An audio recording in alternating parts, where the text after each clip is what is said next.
आपल्या चॅनलवर सगळ्यांचं अगदी मनापासून स्वागत आहे। तर श्रीकृष्ण जन्माष्टमी आलेली आहे शुक्रवारी 15 ऑगस्टला आणि आपल्याला गाईला एक वस्तू खाऊ घालायची आहे।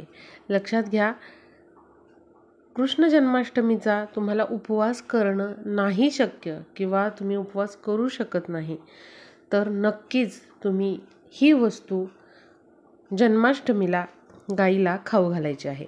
आता ज्यांना काही कारणांमुळे शुक्रवारी ही वस्तू गाईला खाऊ घालणं शक्य नाही, त्यांनी शनिवारी म्हणजेच गोपाळकाला ज्या दिवशी असतो तर त्या दिवशी देखील ही वस्तू तुम्ही गाईला खाऊ घालू शकता। पण बघा, या शुभ तिथी दिवशी अष्टमी तिथीला नक्की तुम्ही ही वस्तू गाईला खाऊ घालायची आहे।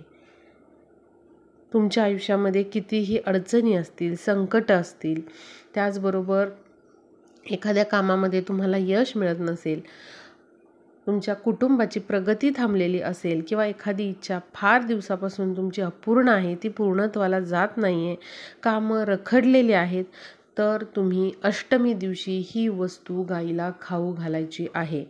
अत्यंत साधा, सोपा, प्रभावी उपाय आहे। फक्त 2 मिनिटं या उपायाला लागणार आहे। पण बघा, कुठलाही कंटाळा, आळस न करता ही वस्तू तुम्ही अवश्य गाईला खाऊ घाला। ती वस्तू कशा प्रकारे खाऊ घालायची आहे आणि बघा ती वस्तू कोणती आहे हे देखील मी तुम्हाला सांगणार आहे। शुभ तिथींदिवशी केलेले उपाय हे नक्कीच शीघ्र फलदायी असतात, शुभ फळ देणारे असतात आणि वर्षातून एकदाच करण्यासारखे हे उपाय असतात। त्यामुळे बघा, नक्कीच आपल्याला अशा या कृष्ण जन्माष्टमी दिवशी गाईला ही वस्तू खाऊ घालायची आहे। गाईच्या पोटामध्ये 33 कोटी देवांचा वास असतो असं म्हटलं जातं। त्यामुळे बघा, जेव्हा आपण जन्माष्टमी दिवशी ही वस्तू गाईला खाऊ घालतो, तेव्हा बघा आपल्या मनातील जी काही इच्छा आहे तर ती श्रीकृष्णापर्यंत पोहोचते आणि लवकरच आपल्याला त्याचं शुभफळ मिळतं।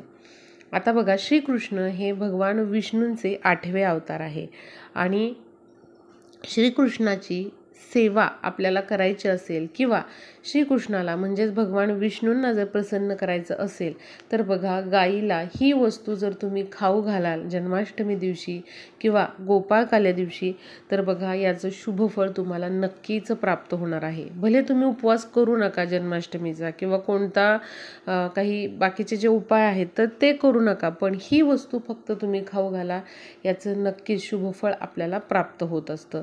कारण बघा, या वस्तूचं महत्त्व जन्माष्टमी दिवशी खूप जास्त आहे आणि जेव्हा एखादी व्यक्ती अशा प्रकारे ही वस्तू गाईला खाऊ घालते, तेव्हा अनेक प्रकारच्या त्रासातून, अडचणीमधून आपली सुटका होते। आत्ता मी सांगितलं की गाईच्या पोटामध्ये 33 कोटी देव असतात असं समजलं जातं। त्यामुळे साक्षात आपण तो नैवेद्य किंवा ती वस्तू देवी देवतांना खाऊ घालत असतो असं समजण्यात येतं। आता बघूया, जन्माष्टमी दिवशी आपल्याला कोणत्या गोष्टी करायच्या आहेत। 15 ऑगस्टला शुक्रवारी 11:50 अष्टमी तिथी सुरू होत आहे। म्हणजे शुक्रवारच्या रात्री ही अष्टमी तिथी सुरू होत आहे आणि शनिवारी रात्री 9:30 पर्यंत ही तिथी असणार आहे। त्यामुळे बघा, आपल्याला शुक्रवारी आणि त्याचबरोबर शनिवारी देखील अशा प्रकारे काही गोष्टी आवर्जून करायच्या आहेत। शुक्रवारी आणि शनिवारी पण आपल्याला मांसाहाराचं सेवन अजिबात करायचं नाही, कारण अष्टमीचा दिवस सुरू होतो आणि गोपाळकाला देखील शनिवारी आहे। त्यामुळे या दोन्ही दिवशी आपल्याला मांसाहाराचं सेवन करायचं नाही। शुक्रवारी दिवसभर जरी अष्टमी नसली तरी देखील ही तिथी शुक्रवारी सुरू होत आहे आणि अष्टमी तिथीलाच श्रीकृष्णाचा जन्म रोहिणी नक्षत्रावर झालेला, त्यामुळे आपल्याला या तिथीला चुकूनही मांसाहार करायचा नाही। त्याचबरोबर आपल्याला या दिवशी हळदीचे उपाय करायचे आहेत। मुख्य दरवाजावर हळदीचं स्वस्तिक काढायला विसरू नका। उंबरठ्याला हळदीचं लेपन करा। श्रीकृष्ण म्हणजेच भगवान विष्णूंचा 8वा अवतार आहे, त्यामुळे साक्षात भगवान विष्णूंची सेवा आपण करत आहोत। हळदीचा आपल्याला उपाय किंवा उपयोग जो आहे तर तो करायचा आहे। फरशी पुसत असताना देखील फरशीच्या पाण्यामध्ये शुक्रवारी आणि शनिवारी देखील गोमूत्र, हळद हे टाका आणि त्याने फरशी पुसून घ्या।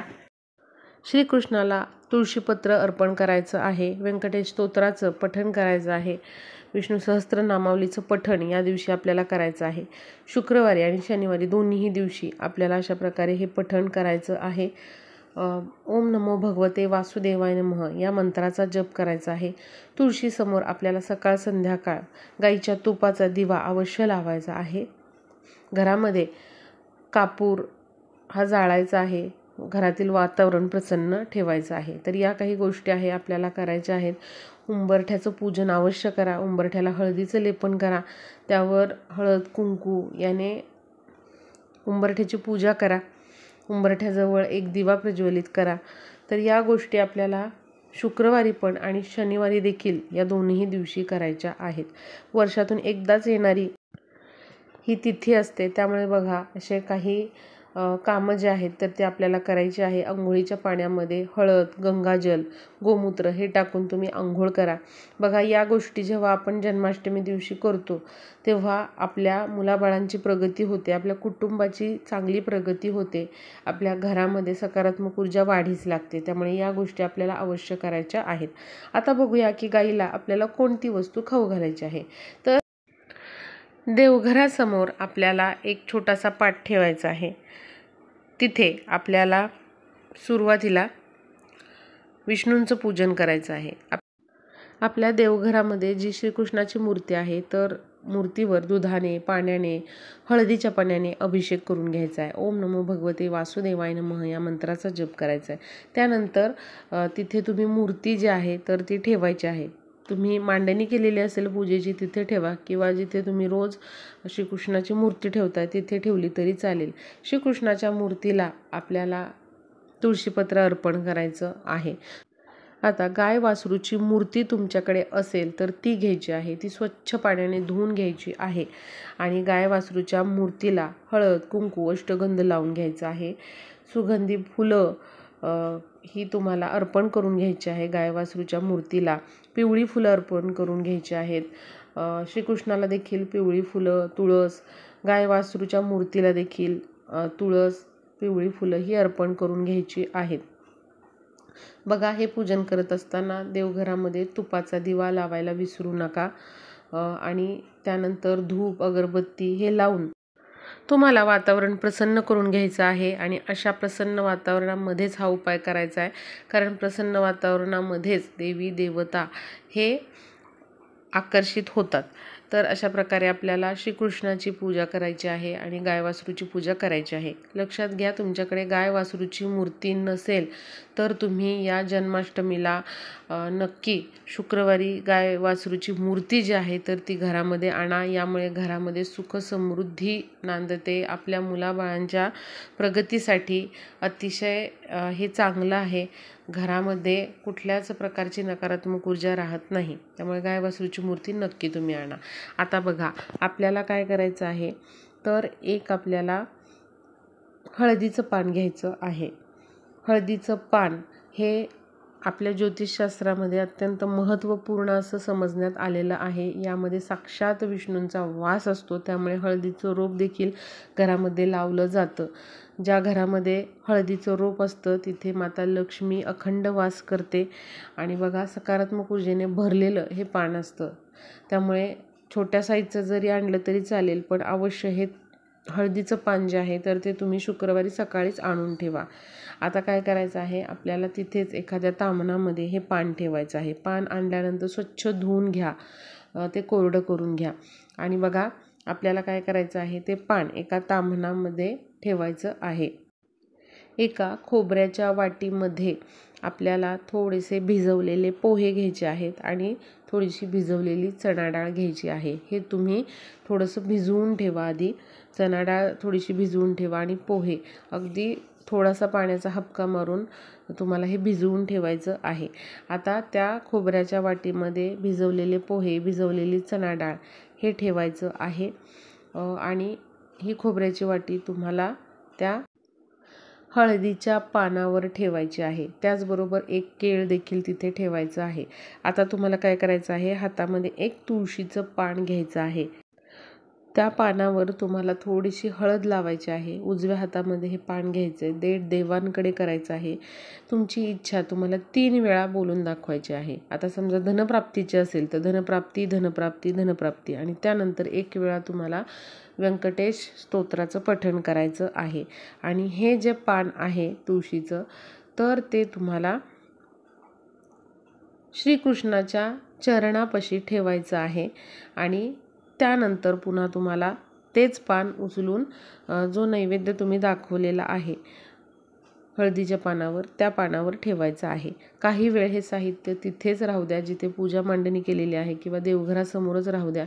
आणि थोड्या वेळाने काय करायचं आहे, हे सगळं साहित्य उचलायचं आहे आणि तुम्हाला गाईला हे साहित्य खाऊ घालायचं आहे. तुळशी पानाबरोबर हे सगळं आपल्याला खाऊ घालायचं आहे. म्हणजे जे हळदीचं पान आहे त्यावर आपण खोबऱ्याच्या वाटीमध्ये पोहे, हरभरा डाळ आणि केळ ठेवलेलं आणि त्यावर तुळशीपत्र ठेवलेलं, हे सगळं तुम्हाला गाईला खाऊ घालायचं आहे. हे खाऊ घालत असताना ओम नमो भगवते वासुदेवाय नमः या मंत्राचा जप करा. गाईच्या पायाखालची माती तुमच्या मस्तकाला लावा. मुलांसाठी करणार असाल हा उपाय तर मुलांच्या मस्तकाला ती माती लावा. बघा, जेव्हा आपण जन्माष्टमी दिवशी किंवा गोपाळकाल्याला ही वस्तू जर आपण गाईला खाऊ घातली तर अनेक प्रकारच्या त्रासातून, अडचणीमधून आपली सुटका होते आणि आपली चांगली प्रगती होते. कारण बघा, या दिवशी पोहे आणि चणा डाळ जे आहे तर याचं अत्यंत महत्त्व आहे. जेव्हा श्रीकृष्णाचे जवळचे मित्र सुदामा हे त्यांना भेटायला आलेले, तेव्हा सुदामाने श्रीकृष्णाला पोहे खाऊ घातले होते. आणि त्यामुळे बघा, हे जे पोहे आहेत तर ते श्रीकृष्णाला अत्यंत प्रिय आहेत. आणि चणा डाळीमध्ये पण साक्षात विष्णू यांचा वास असतो. त्यामुळे जेव्हा आपण जन्माष्टमीला किंवा गोपाळकाल्या दिवशी पोहे आणि चणा डाळ हे खाऊ घालतो गाईला, तेव्हा साक्षात आपल्याला श्रीकृष्णाचा म्हणजेच भगवान विष्णूंचा शुभ आशीर्वाद हा प्राप्त होतो. प्रत्येक संकटामधून, अडचणीमधून आपली सुटका होते. त्यामुळे नक्कीच आपल्याला अशा प्रकारे पोहे, चणा डाळ आणि केळ जे आहे तर ते देखील गाईला खाऊ घालायचं आहे. शुक्रवारी तुम्ही हा उपाय करू शकता किंवा शनिवारी देखील हा उपाय तुम्ही करू शकता. तर नक्कीच हा उपाय करून बघा. घरातील कोणत्याही व्यक्तीने केला तरी चालेल आणि व्हिडिओला जास्तीत जास्त शेअर करा.